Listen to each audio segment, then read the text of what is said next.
Assalamualaikum warahmatullahi wabarakatuh. Waalaikumsalam warahmatullahi wabarakatuh. A'udzubillahi minasyaitonir rajim. Bismillahirrahmanirrahim. Alhamdulillah hamdan katsiran tayyiban mubarakan fi wassalatu wassalamu ala rasulih wa ala alihi wa sahbihi wa man tabi'a hudah. Hadirin jamaah rahimakumullah, kita melanjutkan pengajian kitab Riyadhus Shalihin. Ini biasanya kita kaji di Masjid Manarul Ilmi.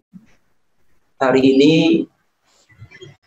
sampai pada bab Al-Amru bi'ada'il amanah, perintah untuk menunaikan amanah. Kalau kajian di Masjid Manarul Ilmi itu sampai pada pertemuan ke-262, ini hadis kedua di bab amanah. Saya beri judul amanah nikmat ilahi yang wajib disyukuri. Sebuah hadis yang diriwayatkan oleh sahabat Hudzaifah ibnul Yaman radhiyallahu an. Beliau berkata, haddatsana Rasulullah sallallahu alaihi wasallam hadisain qad ra'aitu ahadahuma wa ana antadhirul akhar. Jadi sahabat Hudzaifah menyatakan, telah menceritakan kepada kami Rasul sallallahu alaihi wasallam dua hadis. Tentunya yang dimaksud ini dua hadis tentang amanah, karena sebenarnya hadis yang diceritakan Nabi kepada sahabat Hudzaifah itu sangat banyak. Dua hadis ini tentang amanah. Komentar sahabat Hudzaifah, ra'aitu ahadahuma wa ana antadhirul akhar. Satu dari hadis itu sudah aku buktikan kenyataannya, tetapi untuk yang kedua aku masih menunggu kenyataannya nanti. Yang pertama adalah Nabi menyatakan annal amanata nazzalat fi jadri qulubir rijal summa nazzalal Qur'an fa'alimu minal Qur'an wa 'alimu minas sunnah. Hadis yang pertama terkait dengan amanah yang itu sudah terjadi dan disaksikan oleh sahabat Hudzaifah adalah bahwa amanah itu diturunkan oleh Allah pada setiap lubuk hati setiap orang. Kemudian ketika turun Al-Quran, akhirnya orang-orang itu belajar amanah dari Al-Quran, kemudian belajar Al-Quran, belajar amanah lebih detail lagi petunjuknya dari As-Sunnah. Akhirnya apa? Terjadilah praktek amanah yang bagus di masa Rasul, dan itu sudah dibuktikan oleh sahabat Hudzaifah bahwa di hadis ini dicatatkan walaqad ata alayya zamanun wa ma ubali ayyukum bay'tu. Jadi ketika itu beliaunya banyak melihat orang-orang yang menunaikan amanah dengan baik. Nah, sementara hadis yang kedua, ini yang harus kita waspadai dalam konteks saat ini. Sahabat Hudzaifah menyatakan, haddatsana an raf'il amanah. Nabi menceritakan kepada kami tentang tercabutnya amanah. Bagaimana itu? Nabi menjelaskan, yanamur rajulu an-naumata fatuqbadul amanah min qalbihi. Seseorang tidur, kemudian amanah itu tercabut dari hatinya. Fayadullu atharuha mislal waqti. Akhirnya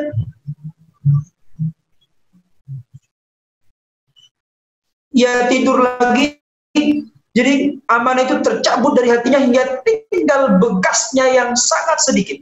Kemudian ia tidur lagi, tercabutlah amanah dari lubuk hatinya sehingga tinggal bekasnya kal majdi, seperti bekas pukulan. Kemudian Nabi mengibaratkan seperti bara api yang mengenai kaki seseorang lalu melepuh, padahal di dalamnya itu tidak ada apa-apa. Lah, kondisi itu Lalu orang-orang saling berjual beli, tetapi hampir tidak ada lagi orang yang menunaikan amanah. Sehingga disebut di sana ada seorang dari kalangan Bani Fulan yang dapat dipercaya, artinya yang amanah, kemudian ia dipuji, alangkah sabarnya orang ini, alangkah tabahnya orang ini, alangkah cerdiknya orang ini. Padahal dalam hati orang yang dipuji itu tidak ada sedikit pun keimanan. Hadis ini diriwayatkan oleh Imam Bukhari dan Imam Muslim. Dari hadis tadi kita pahami bahwa sebenarnya amanah itu adalah karunia Allah yang diberikan bagi setiap hamba. Jadi setiap hamba itu punya naluri sebenarnya yang berupa amanah ini. Kemudian kalau hamba tadi dengan amanah itu dia mau belajar Al-Quran, belajar Al-Hadis, maka potensi amanah itu menjadi semakin kuat dalam dirinya. Misalnya seperti saat ini, kita berada di bulan suci Ramadan. Dengan kita menjalankan petunjuknya Allah dalam Al-Quran, karena amanah ini juga amanah kepada Allah, yaitu berupa puasa. Maka puasa ini melatih kita supaya menjadi pribadi-pribadi yang amanah.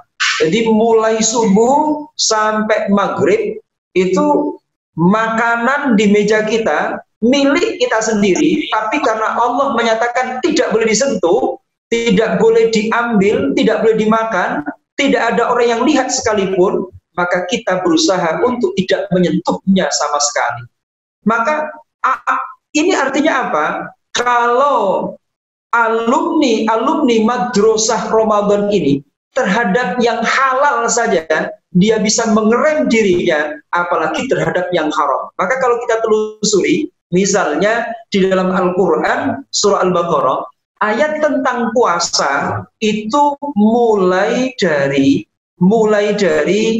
ayat 183 sampai dengan 187 itu tentang puasa. Hebatnya lagi ayat 188 itu tentang korupsi.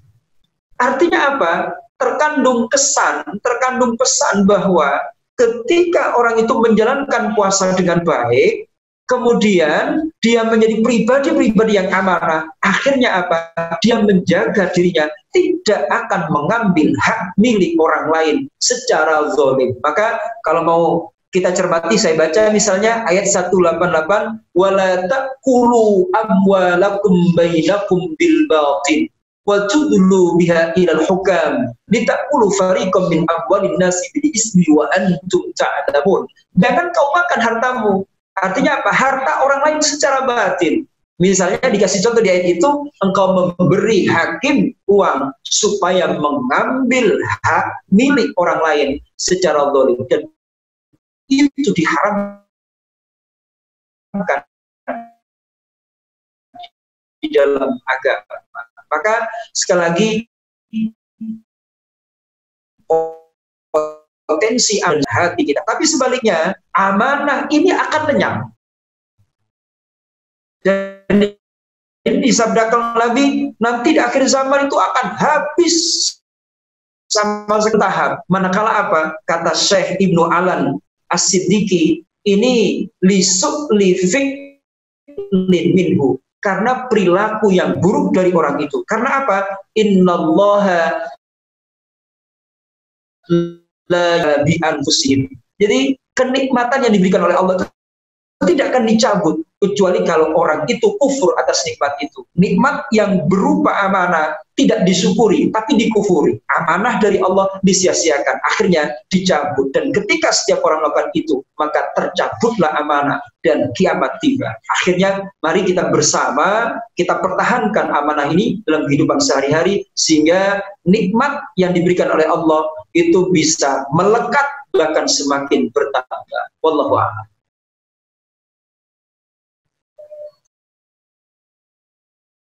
Jadi, sampun begitu.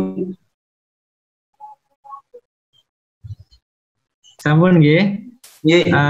Bisa dilanjutkan dengan tanya jawab nggih. Nggih, monggo. Monggo Bapak Ibu dan teman-teman mahasiswa, jika ada pertanyaan terkait dengan pemaparan yang sudah disampaikan oleh Yai Ali Misbahul Munir tadi, mungkin bisa kita perluas dengan pertanyaan-pertanyaan yang lebih detail atau mungkin pengalaman-pengalaman yang sudah kita alami dalam kehidupan sehari-hari. Monggo silahkan, bisa dengan raise hand atau dengan menuliskan di chat, silahkan.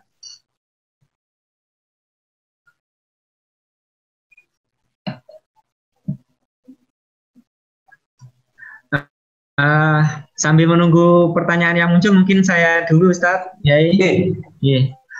Pertanyaan saya adalah terkait dengan pemaparan bahwa amanah itu adalah karunia, ya.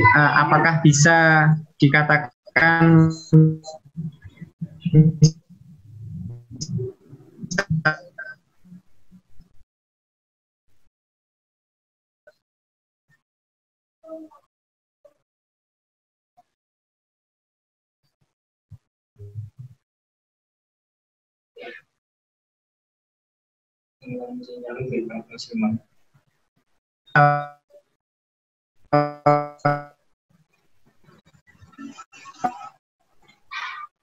kan amanah itu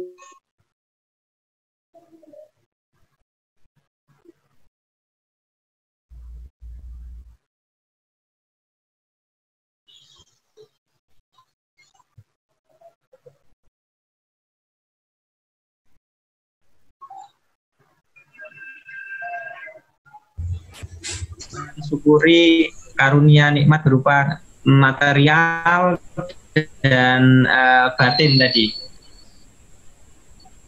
Bisa diulang Pak Imam, tadi ada gangguan kelihatannya, tidak jelas yang jenengan sampaikan.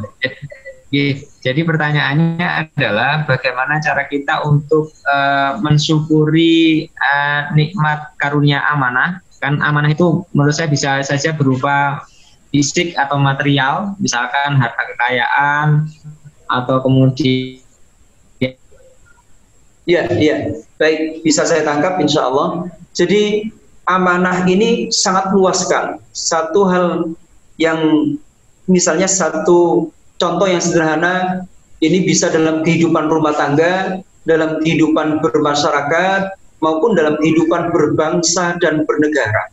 Jadi misalkan menjadi suami yang amanah, menjadi istri yang amanah, menjadi pelajar yang amanah, menjadi dosen yang amanah, menjadi pemimpin dalam konteks bernegara yang amanah. Maka amanah ini dalam kaitannya hablum minan nas, jika ditunaikan dengan baik sesuai dengan petunjuk Al-Quran dan As-Sunnah, maka tercipta kehidupan rumah tangga yang bahagia, tercipta kehidupan masyarakat yang harmoni, bahkan tercipta kehidupan berbangsa dan bernegara yang damai, yang aman, yang kata banyak yang menyebutnya gemah ripah loh jinawi, itu seperti itu.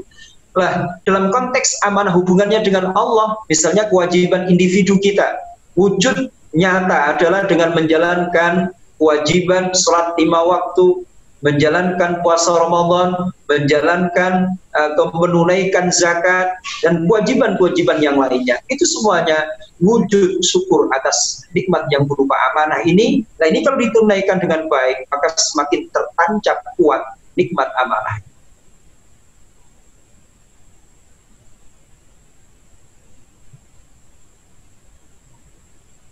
Matur suwun. Mungkin ada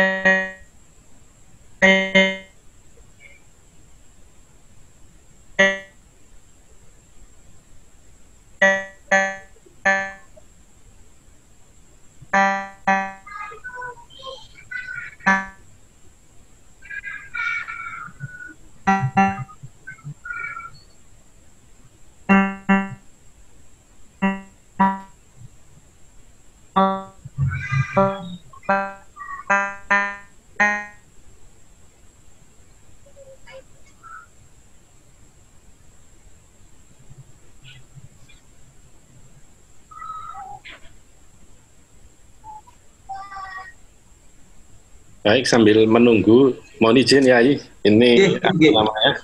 Saya ingin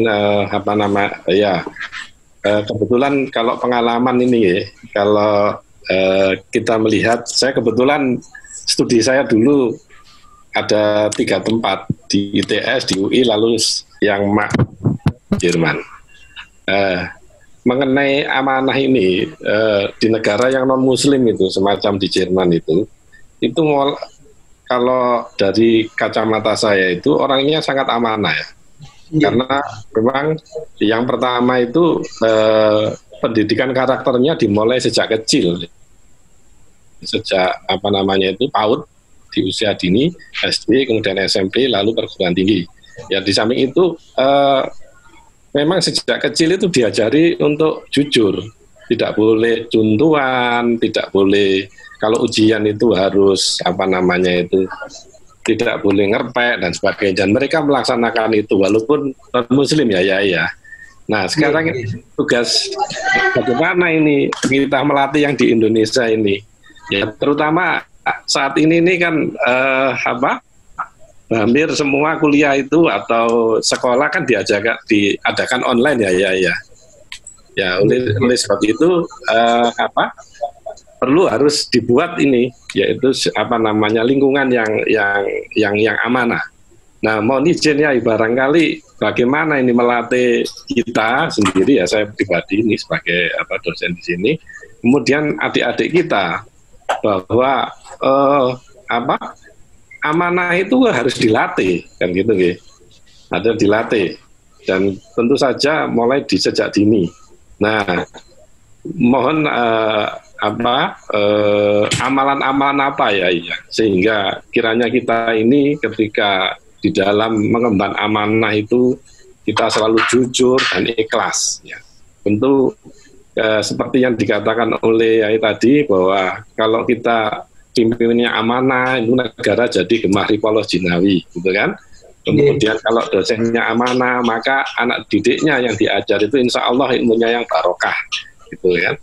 Kemudian di rumah tangga kalau pemimpinnya itu amanah maka rumah tangganya akan harmoni. Demikian ya, Mas Nun. Nggih, matur nuwun sangat. Terus kita memang punya potensi yang melebihi yang lainnya. Kalau kita cermati dari aspek bahasa, amanah ini itu terkait erat dengan iman. Jadi ada korelasi iman, amanah, aman. Jadi tidak mungkin bisa punya amanah manakala iman ini tidak tertancap kuat dalam hatinya. Lah ketika punya iman muncul karakter amanah, lah kemudian dari amanah itu muncul kehidupan yang aman, sejahtera. Ini bagi seorang mukmin. Makanya iman ini yang harus diperkuat supaya semakin amanah ini juga semakin hebat. Lalu bagaimana caranya dalam kehidupan sehari-hari? Ini biasanya orang ini cenderung susah untuk menghukum dirinya sendiri. Maka dimulai dari yang terkecil saja, Misalnya, kalau hari ini kita buat aturan selama Ramadan, komitmen misalnya selama Ramadan berusaha membaca Al-Quran 1 hari 1 juz. Kalau misalnya terlewat 1 hari itu, maka kita lakukan iqab. Iqab ini punishment. Kita menghukum diri sendiri. Kita memberi sedekah misalnya 1 hari itu 20.000 karena tidak melakukan atau membaca Al-Quran tadi. Jadi itu seperti itu. Begitu seterusnya. Kita buat aturan, tapi kalau misalkan kita melanggarnya sebagai wujud disiplin itu, sebagai bentuk amanah tanggung jawab kita adakan iqab atau hukuman kepada diri sendiri. Ini diantaranya. Kemudian kalau soal amalan, ada satu zikir yang luar biasa menurut saya. Ini diamalkan oleh Syekh Sahal bin Abdillah At-Tusturi. Itu beliau mendapati itu dari pamannya, dan itu menjadikan kedamaian dalam hatinya. Dan menurut saya ini sebagai upaya supaya tertanam kuat kesadaran akan pengawasan Allah. Karena sebenarnya kalau kita yakin dimanapun kita berada itu diawasi oleh Allah, maka akan berakibat pada perilaku yang bagus. Apa yang dibiasakan oleh Syekh Sahal bin Abdul Tusturi, yaitu dia biasa membaca Allahu ma'i, Allahu nadhirun ilayya, Allahu syahidi. Allah menyertaiku, Allah memandangku, dan Allah menyaksikanku. Maka insya Allah, kalau ini tertancap kuat dalam diri kita, dimanapun kita berada, meskipun orang tidak menyaksikan, tapi yakinlah Allah melihatnya, Allah menyaksikannya. Dalam bahasa keseharian, orang tua kita dulu, Gusti Allah boten sare. Nah, cuman untuk membiasakan, ini Syekh Sahal menyarankan dibaca tiap hari, terutama sebelum tidur, Allahu ma'i, Allahu nadhirun ilayya, Allahu syahid. Wallahu a'lam. Ada lagi mungkin, Prof? Sambun. Mungkin yang lain silahkan. Jika ada pertanyaan.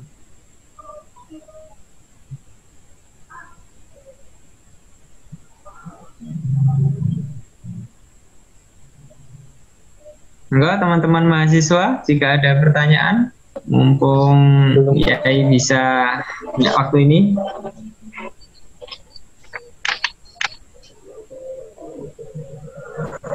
Oh, ada yang masuk, Yai, dari Mas Prayogo Budiman. Apa boleh ketika orang yang diberikan amanah, namun karena merasa belum kuat menerima amanah, lantas menolaknya? Jadi ada orang yang diberikan amanah tapi merasa tidak kuat atau belum kuat, kemudian menolak amanah tersebut. Monggo. Baik. Sebelum mengambil keputusan, Nabi memberikan panduan. Apa? Tidak akan menyesal orang-orang yang musyawarah. Jadi sebelum mengambil keputusan apapun itu, misalnya diminta untuk memegang amanah tertentu, langkah yang paling utama, yang pertama adalah matur ke Allah melalui istikharah itu, yaitu salat sunnah 2 rakaat, mohon petunjuk kepada Allah. Ya Allah, jabatan yang hendak saya terima ini menurut Engkau baik atau tidak? Ini namanya istikharah. Yang kedua adalah istisyarah. Apa istisyarah itu? Musyawarah. Dengan siapa kita musyawarah? Dengan orang-orang yang ahli.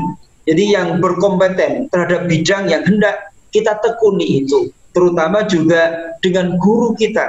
Terutama juga dengan kedua orang tua kita. Lah, hasil istikharah bagus, kemudian orang tua juga ridho, kemudian guru-guru yang memang mereka ahli di bidangnya, setelah kita mintai pendapat, mereka mendukung, bismillah jalani. Akan tetapi kalau hasil istikharah tidak bagus, orang tua berat untuk memberikan izinnya, dan orang-orang yang ahli di bidangnya juga menyatakan kamu belum mampu, maka kita pun layak untuk menolaknya supaya tidak menjadikan madharat yang lebih luas di tengah-tengah masyarakat. Wallahu a'lam. Matur suwun Ustaz. Jadi sangat jelas ya. Kalau misalkan kita merasa belum mampu, tetapi alangkah baiknya kita mengambil beberapa langkah tadi, mulai istikharah, lapor pada Allah, kemudian istisyarah, bermusyawarah dengan ahli atau orang-orang terdekat kita untuk mendapatkan pertimbangan. Kalau kemudian ternyata hasil buat tadi sepertinya mendapatkan jawaban kurang tidak boleh, ya alangkah baik kita menolak amanah yang menurut kita tadi tidak mampu tadi. Kira-kira itu. Monggo, ada lagi teman-teman yang lain atau Bapak Ibu sekalian? Monggo.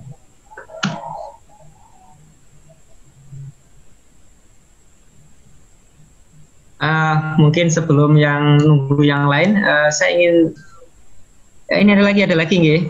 Bagaimana jika diberi amanah namun tidak sengaja melupakannya? Pripun nggih? Jadi ada pertanyaan, jika kita diberi amanah namun kita sengaja melupakannya. Nah, kira-kira sederhana sebenarnya. Bagaimana? Sederhana sebenarnya. Ya, waktu puasa ini lupa makan, enggak apa-apa wong lupa. Jadi amanahnya adalah tidak makan, tidak minum, mulai pagi sampai sore, sampai maghrib. Ya. Kemudian lupa, akhirnya makan. Ya enggak apa-apa, wong lupa. Tetapi ojo tiap hari, itu saja pesan saya. Wong lupa kok tiap hari. Ya. Sama lagi, kemudian sholat misalnya, karena malamnya tadarus Al-Quran sampai malam, ketiduran.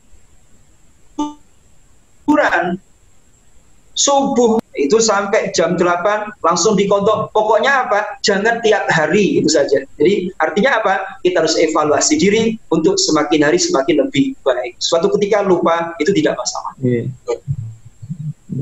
Jadi boleh ya sesekali lupa, tapi kalau kemudian lupanya terlalu sering atau setiap hari ya itu berarti sudah keterlaluan. Monggo kalau ada pertanyaan lagi.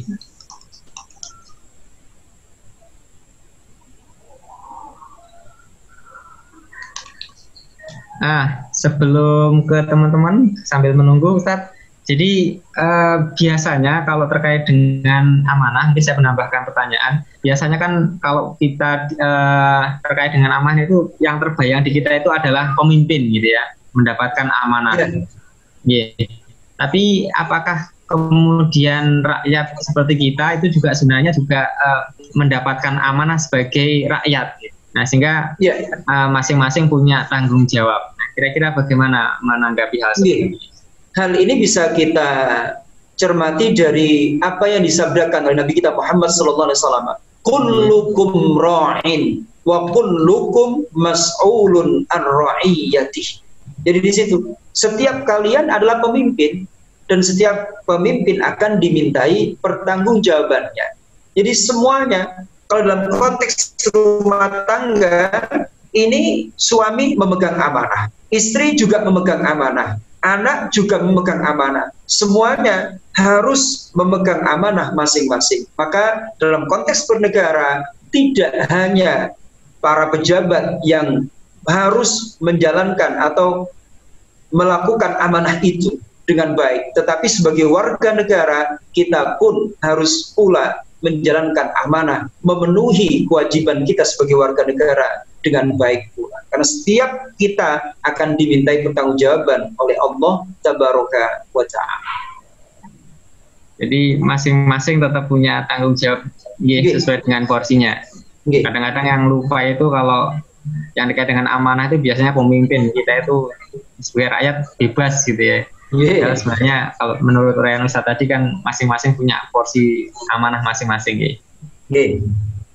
Monggo, yang lain jika ada pertanyaan silahkan.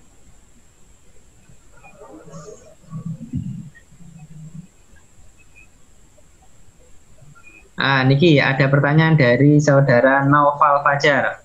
Apa hukumnya bagi ikhwan dalam mengganti puasa? Karena saya pernah mendengar bahwa bagi kaum ikhwan tidak diperkenanan untuk mengganti puasa. Mungkin perlu diperjelas ya, maksudnya ikhwan itu bagaimana ya? Saya kok belum menangkap pertanyaan maksudnya ini. Apa hukumnya bagi ikhwan dalam mengganti puasa? Oh ini sebentar, ada tambahan nih. Oh, mungkin Mas Naufal bisa diperjelas nanti pertanyaannya ya. Saya ke pertanyaan selanjutnya, yaitu dari saudara Fitria. Nah, kayaknya naik. Seandainya kita melakukan sebuah pekerjaan baru, kita ingat didapat di dalam waktu yang sama dengan amanah yang sudah diberikan kemarin-kemarin. Apa yang harus kita lakukan? Apa kita harus mendahului amanah? Tetapi pekerjaan yang mau kita lakukan juga penting. Bagaimana ya Pak Ustadz? Nah ini pertanyaannya agak panjang, tapi intinya di mana ini ya? Jadi kayaknya ada pertanyaan awal, ada dua amanah dalam waktu bersamaan gitu. Kira-kira mana yang didahulukan, Ustaz? Ya, jadi dalam Islam, jadi mana yang lebih penting itulah yang harus didahulukan. Itu. Jadi satu. Yang kedua, mana yang manfaatnya lebih banyak itu yang harus kita lakukan. Saya kasih contoh kasus sederhana. Misalnya seorang dokter itu dia juga mendapatkan amanah sebagai seorang muslim, amanah kepada Allah untuk sholat Jumat, ya. Tapi di satu sisi ada pasien misalnya ada pasien positif COVID misalnya atau yang lainnya yang harus ditangani di jam itu pula. Maka di sini bagaimana langkah dia? Ini ikut sholat Jumat karena adzan sudah berkumandang, tapi di satu sisi pasien ini akan mati kalau tidak ditangani, atau menangani pasien tapi meninggalkan kewajiban dia kepada Allah. Maka disinilah ulama memberikan kaidah daf'ul mudhar muqaddamun ala jalbil masalih. Menolak bahaya itu harus lebih diutamakan daripada mengambil manfaat. Wallahu a'lam. Matur suwun ya. Jadi ada prioritas berdasarkan kaidah tadi ya. Mana yang penting, bahkan tadi contohnya sangat ekstrim antara sholat Jumat dan menolong pasien. Ternyata kalau menurut kaidah itu berarti kan menolong pasien dulu daripada sholat Jumat. Nah, kemudian ini ada pertanyaan menarik. Ini mungkin sehari-hari kita banyak mengalami. Jadi misalkan ada teman yang lalai dalam amanahnya, bagaimana cara kita menegurnya atau memberitahu? Contohnya teman kita itu adalah sebagai pemimpin misalnya. Para ulama sering memberikan panduan bahwa menegur yang baik adalah saat berduaan. Menegur di depan umum itu sama halnya dengan mencela orang itu. Maka langkah yang terbaik adalah dengan penuh ketulusan, niat yang tulus, kita datangi orang yang salah itu, kemudian dengan kata-kata yang indah, dengan kata-kata yang bagus, kita mengingatkannya. Saya beri contoh dalam Al-Quran. Allah memerintahkan kepada Nabi Musa, Nabi Harun untuk mengingatkan Fir'aun. Idhaba ila fir'auna innahu taw. Lanjutan ayat ini yang luar biasa.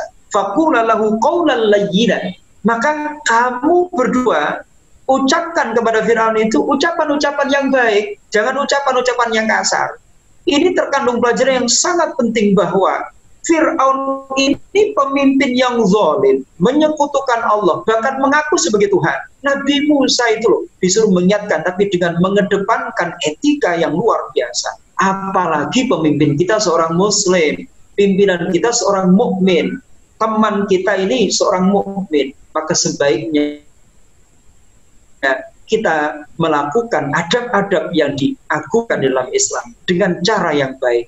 Hendaknya mengingatkan dengan cara yang baik, jangan sampai membuat mereka marah ataupun mencela mereka di depan publik. Itu bukan akhlak seorang muslim. Matur suwun Ustaz. Jawabannya cukup jelas ya. Walaupun menghadapi orang yang mungkin tidak benar, tetap harus dengan adab yang Berikutnya pertanyaan dari Dova Noval tadi ya.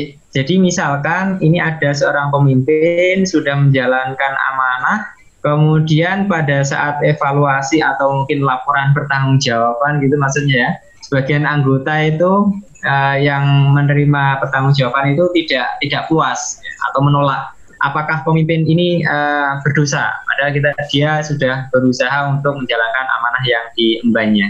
Monggo, Ustadz Ali Misbahul. Ya, di dalam Al-Quran dijelaskan bahwa la yukallifullahu nafsan illa wus'aha. Jadi Allah tidak membebani seorang sesuai dengan kemampuannya. Kemudian dalam hadis juga kita dapati kullu bani Adam khata'un. Setiap Bani Adam ini punya potensi yang salah. Artinya tidak ada manusia yang sempurna. Yang paling utama adalah dia berusaha memberikan yang terbaik. Adapun hasilnya kemudian dinilai buruk oleh orang, itu urusan orang yang menilainya. Kalau memang niatnya baik sebagai sebuah perbaikan, maka hendaknya itu diterima dengan baik. Kalau kita cermati misalnya dalam Quran surah Al-Asr, itu kalau pingin komunitas itu baik, apapun baik, itu ada beberapa poin di situ. Apa? Amanu wa amilus sholihat wa tawassaw bil haqqi wa tawassaw bis sabr. Jadi orang yang ada dalam komunitas itu harus punya iman, kemudian harus berusaha menampilkan yang terbaik. Yang ketiga ini, wa tawassaw bil haq, saling menasihati dalam kebenaran. Makanya ketika ada yang mengkritik, mengingatkan, dia diterima dengan baik. Maka lanjutan ayat itu, wa tawassaw bis sabr, harus saling menasihati dalam kesabaran. Wallahu a'lam. Matur suwun Ustaz. Kita berlanjut ke pertanyaan berikutnya adalah ini terkait dengan amanah yang diterima. Tapi kan biasanya kemampuan atau hati seseorang itu bisa naik turun, bisa kadang-kadang baik, kadang-kadang tidak baik. Nah, kira-kira bagaimana menyikapi seperti itu? Ya, memang Imam Al-Ghazali menyatakan al-imanu yazidu wa yanqus. Iman itu kadang naik, kadang turun. Maka kita usahakan supaya stabil. Itu yang paling utama adalah lingkungan yang ada di sekitar kita. Ini akan membentuk keberagaman kita. Di samping juga ada satu riwayat yang luar biasa. Suatu ketika Ibunda Ummu Salamah itu ditanya oleh para sahabat, wahai Ummul Mukminin, apa doa yang paling sering engkau dengar dari Rasulullah Shallallahu Alaihi Wasallam? Ternyata apa? Ummul Mukminin Ummu Salamah menyatakan, doa yang paling sering aku dengar dari Nabi adalah Allahumma ya muqallibal qulub tsabbit qalbi ala dinik. Wahai kami agar senantiasa pada jalan yang kau ridhoi. Ini menarik. Iman seseorang itu ada 4 macam. Yang pertama, iman yang tidak akan pernah berubah. Ini imannya malaikat, iman yang stagnan. Yang kedua, terus naik. Itu imannya para nabi. Kemudian yang ketiga, itu imannya orang-orang kafir yang setiap saat selalu menurun. Lah ini iman orang kebanyakan. Kadang naik, kadang turun atau fluktuatif tadi. Maka sebenarnya Nabi itu imannya selalu naik, tidak perlu doa tadi. Maka menurut para ulama, doa tadi menjadi qudwah, menjadi panutan atau takliman li umatih, sebagai pembelajaran bagi umatnya. Nabi yang imannya terus naik saja baca doa itu, apalagi umatnya senantiasa membacanya. Allahumma ya muqallibal qulub tsabbit qalbi 'ala dinik. Wallahu a'lam. Matur suwun, bisa saya ringkas. Berarti kita harus menghadapi fluktuasi seperti itu, harus tetap berdoa kepada Allah dan berusaha semaksimal mungkin ya. Nah, kita lanjut ke pertanyaan berikutnya dari Tufail Muhammad. Ini terkait dengan apakah bersalah kita memilih pemimpin dan ternyata pemimpin yang terpilih itu merugikan masyarakatnya. Padahal kita tahu dari awal calon pemimpin ini kurang kompeten. Nah, monggo silahkan. Jadi memang orang itu bisa berubah, siapapun bisa berubah. Maka ketika orang itu berubah dengan situasi yang menyertainya, maka di situ la taziru waziratu wizra ukhra. Manusia itu terbebas dari dosa yang dilakukan oleh orang lain. Yang penting jenengan sebelum memilih tadi sudah mempertimbangkan dengan masak-masak bahwa karakternya itu sudah bagus menurut yang jenengan pahami, kemudian yakin bahwa yang jenengan pilih itu bagus, tetapi di kemudian hari karena banyak faktor yang menyertainya, kemudian dia berubah, maka itu urusan dia dengan Allah tabaraka wa ta'ala. Wallahu a'lam. Matur suwun. Nah, jadi yang berikutnya pertanyaan dari Naufal tadi terkait dengan seorang laki-laki yang menggantikan puasa yang batal. Karena dia mendengar bahwa kaum laki-laki tidak diperkenankan untuk mengganti puasa yang batal tersebut. Ya. Mungkin ini kajian fikih jadinya nggih. Mungkin batalnya perlu diperjelas detail batalnya kira-kira karena apa. Mungkin bisa dikasihkan penjelasan secara umum dulu, Ustaz. Monggo. Sebenarnya di dalam Al-Quran, di ayat-ayat tentang puasa, mulai dari ayat 183, ayat 184, 185, itu cukup jelas. Jadi wa 'alal ladzina yutiquna fidyatun ta'amul miskin. Jadi kemudian bagi orang-orang yang tidak kuat berpuasa, dan itu tidak melihat gender ya, laki perempuan sama. Kemudian orang-orang yang sakit ya, itu juga tidak melihat gender, laki atau perempuan kalau sakit boleh tidak berpuasa. Dan nanti otomatis itu kalau memang masih kuat berpuasa, nanti harus mengqadha'nya di luar Ramadan. Tetapi kalau alasan misalkan usianya tua sehingga tidak lagi kuat berpuasa, maka ada jalan yang namanya fidyah tadi. Jadi tetap Mas Naufal bahwa meskipun laki-laki tidak ada halangan, bahkan menjadi kewajiban kalau memang puasanya batal ya karena sebab-sebab yang dibenarkan oleh syariat atau memang sengaja tidak puasa. Jadi melalaikan puasa tadi, jadi melalaikan amanah Allah yang diberi kepada dia, meninggalkan puasa baik karena uzur ataupun karena sengaja, tentu harus ada konsekuensinya. Meskipun dia sengaja meninggalkan, nanti harus tetap qadha di lain waktu. Wallahu a'lam. Nggih, matur suwun, jelas. Nah, berikutnya dari saudari Seli Damayanti, mungkin terkait kekhawatiran kondisi saat ini ya. Mungkin perlu diperjelas nanti terkait dengan hukumnya sholat Idul Fitri. Pertanyaannya saya bacakan, Ustaz.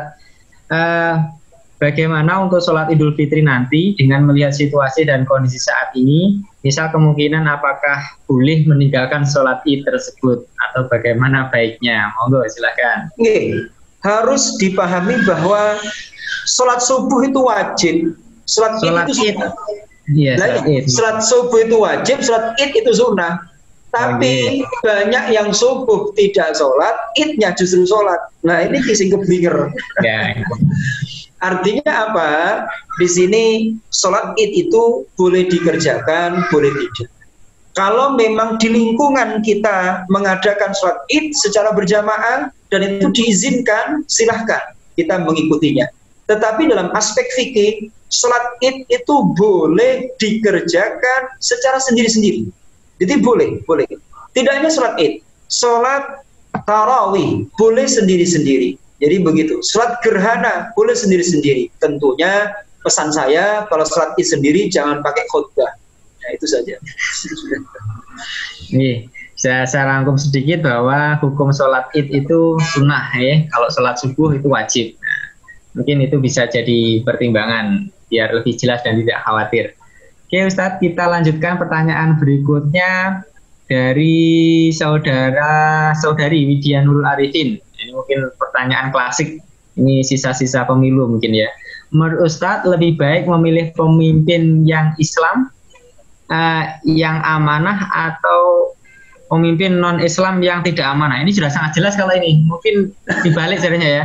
Pemimpin Islam tapi tidak amanah, atau pemimpin non-Islam tapi amanah mungkin ya. Nih, jawaban saya singkat, saya yakin masih banyak pemimpin muslim yang amanah, insya Allah, apalagi lahir dari ITS. Iya, amin. Iya. Nah, mungkin kalau pengen detail ke Ustadz langsung nanti kayaknya nih. Pertanyaan berikutnya dari Argia Gemilang. Apa balasan bagi orang yang menjalankan dengan baik dan balasan orang yang melalaikan amanah? Monggo. Iya, tergantung amanahnya yang dibebankan kepada dia. Jadi setiap amanah yang diberikan oleh Allah ada konsekuensi masing-masing. Yang jelas ada konsekuensi duniawi, ada konsekuensi ukhrawi. Kalau memang amanah itu diberikan di dunia dan tidak didasarkan dengan baik, maka rakyat akan mencela dia. Tetapi kalau kaitannya dengan amanah yang diberikan oleh Allah Tabaraka wa Ta'ala, dan itu biasanya ancamannya berupa hukuman yang pedih di akhirat nanti.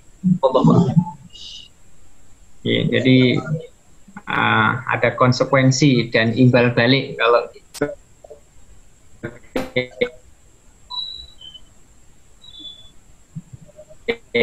orang atau sebagai pribadi amanah dengan baik, Ustaz. Nah, ada pertanyaan berikutnya. Ini pertanyaannya banyak, Ustaz, tapi nanti kita akan batasi sampai dengan jam 5, ya. Karena jam kita kan jam 4 sampai dengan jam 5. Jadi, terima kasih sekali, atensinya cukup luar biasa, pertanyaannya luar biasa banyak. Pertanyaan Dari saudara Bima, saya bertanya, ada manusia yang amanah? Apakah ada manusia yang amanah selain Nabi Muhammad SAW? Karena hati manusia terdiri dari sifat baik dan buruk. Monggo ini. Ya. Sebenarnya Nabi itu pernah ya mendapati profil seorang sahabat yang julukannya adalah Aminul Ummah. Siapa? Sahabat Ubaidah bin Jarrah. Tetapi beliaunya tidak kuat. Makanya dalam rangka mengemban kepemimpinan itu tidak cukup sebenarnya dengan amanah, tapi al-qawiyul amin. Jadi kuat, punya potensi, tapi juga amanah. Jadi keduanya ini saling berjalan seiring. Jadi di masa Nabi ada orang-orang yang amanah, tetapi untuk mengemban sebuah kepemimpinan dalam jabatan tertentu, amanah saja memang tidak cukup. Harus ada kompetensi yang lainnya. Makanya di situ sosok sahabat Umar bin Khattab misalnya itu dinilai oleh sahabat Abu Bakar sebagai seorang yang al-qawiyyu al-amin, seorang yang kuat, punya potensi, lagi amanah. Makanya ketika beliaunya maradul maut, sakit menjelang wafatnya, beliau meminta dengan cukup memaksa sahabat Umar agar mau menggantikannya sebagai khalifah. Sebenarnya sahabat Umar sempat menolak ketika itu, karena dia merasa, saya khawatir nanti tidak amanah, saya khawatir nanti tidak bisa menjalankan kewajiban saya sebagai pemimpin, karena berat nanti di sisi Allah. Tapi kemudian sahabat Abu Bakar mengingatkan, Umar, apakah kamu lupa bahwa sab'atun yudhilluhumullah yauma la dhilla illa dhilluh. Ada 7 golongan manusia yang dapat naungan Allah pada hari tidak ada naungan dari kiamat nanti. Yang paling utama adalah imamun adilun, pemimpin yang adil. Apa jawaban Umar? Baik, kalau begitu sahabat Abu Bakar, aku mau menerima amanah ini. Karena apa? Saya ingin mendapatkan naungan dari Allah. Jadi nawaitu menjadi pemimpinnya itu supaya mendapatkan zillullah, mendapatkan naungan dari Allah. Tabaraka wa ta'ala. Wallahu a'lam.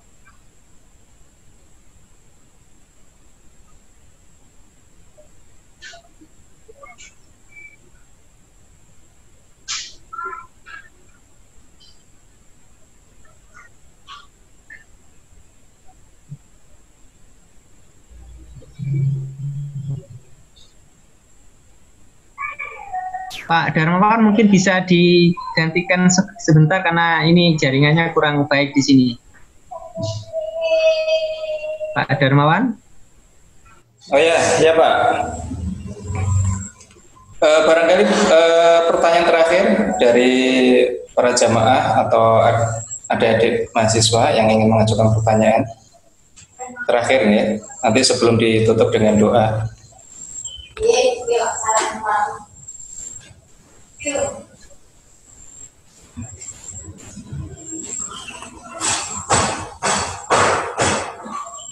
Apakah ada yang ingin bertanya lagi? Sudah cukup ya? Di chat ada, Pak. Oh, chat yang Bima Aryadi ini ya? Mulai dari Pak Jatmiko sampai dengan Bima ada 3 itu. Oh, ada 3. Yeah. Oh, banyak sekali ini, ada 3. Oke, Ustadz, ini saya coba bacakan dari Pak Jatmiko. Pak Ustadz, amanah seakan-akan merupakan suatu barang ajaib yang dapat menyelesaikan semua persoalan. Sebagai contoh, menteri-menteri jikalau melaksanakan amanahnya sendiri-sendiri sesuai tupoksinya, maka semua akan beres.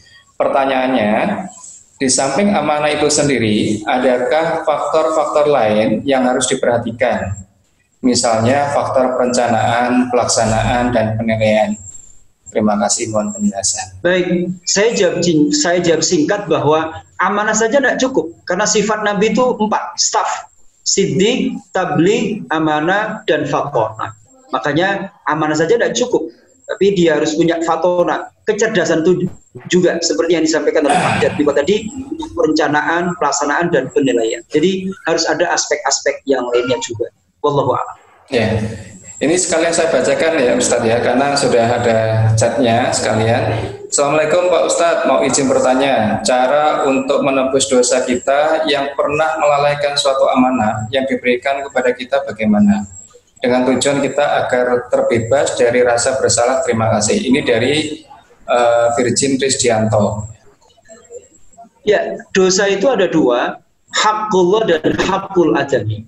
Kalau dengan haqqullah kita banyak istighfar, kita melakukan taubat dan nasuha, mohon ampun kepada Allah. Tetapi kalau dosa dengan manusia, maka kita berusaha istihlal, minta halal kepada orang-orang yang pernah kita sakiti. Wallahu a'lam. Oke, barangkali ini pertanyaan terakhir Ustadz dari Bima Aryadi. Pak Ustadz izin bertanya. Saat ini marak penyebaran COVID-19 dan pemerintah memberi himbauan dan larangan untuk kebaikan rakyat.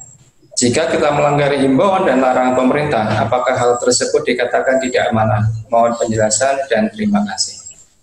Baik, di dalam Quran surah An-Nisa ya ayat 59, ya ayyuhalladzina amanu atiullaha wa atiur rasul wa ulil amri minkum. Ini menarik, ini kajian ulama tafsir. Jadi kalau Allah ada ati'unya, Rasul ada ati'unya, tapi ulil amri tidak ada. Jadi ati'ullaha wa ati'ur rasul wa ulil amri minkum. Pemahamannya apa? Taat kepada Allah mutlak, taat kepada Rasul mutlak. Tetapi ketaatan kepada pemerintah harus disesuaikan dengan Allah dan Rasulnya. Kalau memang peraturan dari pemerintah itu tidak bertentangan apa yang digariskan dalam Al-Quran dan As-Sunnah, maka kita pun harus mengikutinya. Tetapi kalau bertentangan dengan Al-Quran dan As-Sunnah, bertentangan dengan Allah dan Rasulnya, maka boleh kita tidak mengikutinya. Makanya kaidah yang dipakai la ta'ata li maksiatil khaliq. Tidak ada ketaatan dalam rangka maksiat kepada Allah. Makanya ketika pemerintah memberikan satu peraturan yang itu tidak bertentangan dengan Quran dan hadis, maka bismillah kita jalani. Itu sebagai wujud amanah kita sebagai warga negara yang baik untuk kemaslahatan bangsa dan negara. Wallahu a'lam. Oke, terima kasih Yai. Saya kira waktu karena sudah mendekati jam 5 sore, sudah cukup ya, dan kami minta ya untuk menutup dengan doa. Monggo. A'udzubillahi minasyaitonir rajim. Bismillahirrahmanirrahim. Alhamdulillahirabbil alamin. Allahumma shalli wa sallim wa barik ala sayyidina Muhammadin wa ala alihi wa sahbihi wasallim. Allahumma ighfir lana dhunubana wa walidina warhamhum kama rabbawna shighara. Allahumma anfa'na bima 'allamtana wa 'allimna ma yanfa'una warzuqna ilman nafi'an. Allahumma inna nas'aluka min khairi ma sa'alaka minhu nabiyyuka Muhammadun sallallahu alaihi wasallam wa ibaduka shalihun wa na'udzubika min syarri ma sta'adha minhu nabiyyuka Muhammadun sallallahu alaihi wasallam wa ibaduka shalihun wa antal musta'an wa 'alaikal balagh wa la haula wa la quwwata illa billah. Rabbana atina fid dunya hasanah wa fil akhirati hasanah wa qina adzabannar. Wa sallallahu ala sayyidina Muhammadin wa ala alihi wa sahbihi wa baraka wa sallam. Subhana rabbil izzati amma yasifun wa salamun al mursalin walhamdulillahi rabbil alamin.